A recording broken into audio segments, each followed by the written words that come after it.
চায়ের সাথে ভুলেও কখনো এই 4টি খাবার খেতে যাবেন না। চায়ের সাথে এই খাবারগুলো খাওয়ার মাধ্যমে পাকস্থলীতে ক্যান্সার সহ খাদ্যনালীর ইনফেকশন এমনকি লিভারেরও বিভিন্ন ধরনের ক্ষতির সম্মুখীন হন অনেকেই। বিশেষ করে আমরা বেশিরভাগ বাঙালিরা চায়ের সাথে এই সকল খাবারগুলো না বুঝেই খাওয়ার কারণে মারাত্মক বিপদে পড়ি এবং 2 দিন 4 দিন পরপরই ডাক্তারের কাছে দৌড়াই। কখনো কি চিন্তা করে দেখেছেন আপনার এই ছোট্ট একটি ভুলের কারণে আপনার দেহের এত বড় ক্ষতি হয়ে যাচ্ছে? সাবধান হন আজ থেকেই, নিজে সাবধান হন এবং অন্যদেরকেও সাবধান করতে তাদের নিকট ভিডিওটি পৌঁছে দিন, কারণ এই খাবারগুলো খাওয়ার ফলে অনেকে দুরারোগ্য রোগে পর্যন্ত ভুগছেন।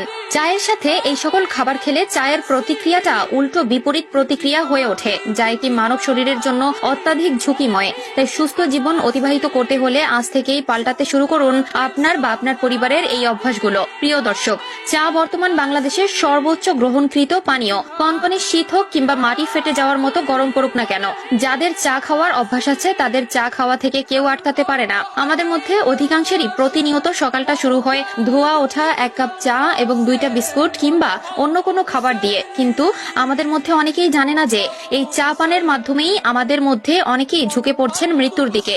চিকিৎসা বিশেষজ্ঞরা বলছেন চা প্রেমীরা এমন কিছু খাবার ভুল করে চায়ের সাথে খেয়ে ফেলেন যা তাদের দেহের জন্য অত্যাধিক ক্ষতিকর। তাদের মতে কিছু খাবার চায়ের সঙ্গে খাওয়া একেবারেই উচিত নয়, যেগুলো চায়ের সাথে ভক্ষণ করলে সেই চা আমাদের মানব শরীরের জন্য হয়ে ওঠে বিষের সমতুল্য। তাই আজকের ভিডিওতে বলা এই খাবারগুলো আজ থেকে কখনোই চায়ের সাথে খাবেন না। খাবারগুলোর মধ্যে প্রথমেই আছে দুধ বা দুগ্ধজাত পণ্য। আমাদের মধ্যে অনেকেই আছে যারা দুধ চা খেতে খুবই পছন্দ করে। চা খাওয়ার কথা উঠলেই আগে বলে বসে দুধ চা খাবো, কিন্তু এই দুধ চা খাওয়ার মাধ্যমে তাদের শরীরে যে কত বড় ক্ষতি হচ্ছে তা তারা নিজেরাও জানে না। কারণ চায়ের মধ্যে ট্যানিন থাকে, যেটি খাওয়ার মাধ্যমে আমাদেরকে রিফ্রেশমেন্ট ভাব দেয় এবং দুধের মধ্যে প্রচুর প্রোটিন থাকে, যেগুলো ক্যাসেইনের সাথে বিক্রিয়া করে সকল পুষ্টি উপাদান নষ্ট করে দেয় এবং উল্টো মানব দেহের জন্য ক্ষতিকর হয়ে দাঁড়ায়। তাই যথাসাধ্য চেষ্টা করবেন দুধ চা এড়িয়ে চলার।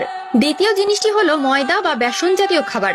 আমাদের মধ্যে অনেকেই আছে সন্ধ্যাবেলায় চায়ের সাথে নাস্তা হিসেবে ভাজা পোড়া পছন্দ করি, আর এটাই হচ্ছে আমাদের করা সবথেকে বড় ভুল। কারণ গবেষকরা জানিয়েছে চায়ের সাথে বেসন বা ময়দা জাতীয় কোনো কিছু খেলে আমাদের শরীরের পুষ্টি শোষণের ক্ষমতা কমে যায়, যার ফলে পাকস্থলীতে খাদ্য হজম না হয়ে ক্যান্সারের জীবাণু তৈরি হতে পারে। তৃতীয়টি হলো বিড়ি বা cigarette. Anal of internal medicine জার্নালে প্রকাশিত এক প্রতিবেদনে জানানো হয়েছে যে সকল ব্যক্তি ধূমপান করে তাদের ক্ষেত্রে অতিরিক্ত গরম চা পান করা খাদ্যনালীর টিউমারের ঝুঁকি বাড়িয়ে দেয়।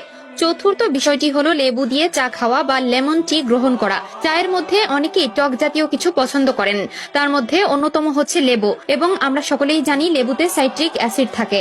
একইভাবে লেবু মিশ্রিত চা খেলে আমাদের হজম শক্তি কমে যায় এবং আয়রন শোষণের ক্ষমতা কমে যায়। এছাড়াও পেট ব্যথা থেকে শুরু করে কোষ্ঠকাঠিন্য, আলসার এই সকল রোগও সৃষ্টি হয়।